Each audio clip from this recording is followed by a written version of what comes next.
অনেক দল আছে বাংলাদেশে ইসলামের নামে, আছে না? ইসলামের নামে দল আছে, দলের তো শেষ নেই। কিন্তু একটা সেন্ট্রাল দল আছে, সেটার কথা কেউ আমরা বলি না। যেমন ইসলামী ব্যাংকগুলিতে শরিয়া বোর্ড আছে, আবার একটা সেন্ট্রাল শরিয়া বোর্ড আছে, ওখানে গিয়ে আবার সবাই একাকার হয়ে যায়, ঠিক না? আপনি আর আমি, আপনারা, আমরা যত দলই করি না কেন, আমাদের একটা সেন্ট্রাল দল আছে। ওই সেন্ট্রাল দলে সবাইকে, সব শ্রেণী পেশার মানুষকে, আপনি যেই দলে করেন, বাংলাদেশে যত 163-রও বেশি দল আছে, যত দলই করেন, সেন্ট্রাল দলে এসে সবাই এক হয়ে যেতে হবে, তাহলে মুক্তি। সেন্ট্রাল দলের নাম হলো আল ইসলাম।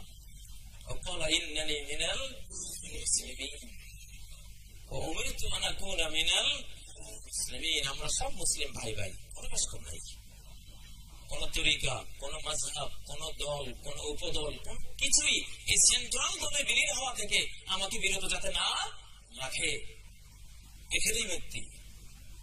কারণ সারা বিশ্বকে এখন হেদায়েত করতে হবে। এখন টেকনাফ থেকে তেতুলিয়া পর্যন্ত ইসলাম নয়, রাবাত থেকে জাকার্তা পর্যন্ত ইসলাম নয়, আর হিন্দুস্তান से लेकर ताजमीने काशगर, ভারতবর্ষ থেকে কাশগর পর্যন্ত ইসলাম নয়।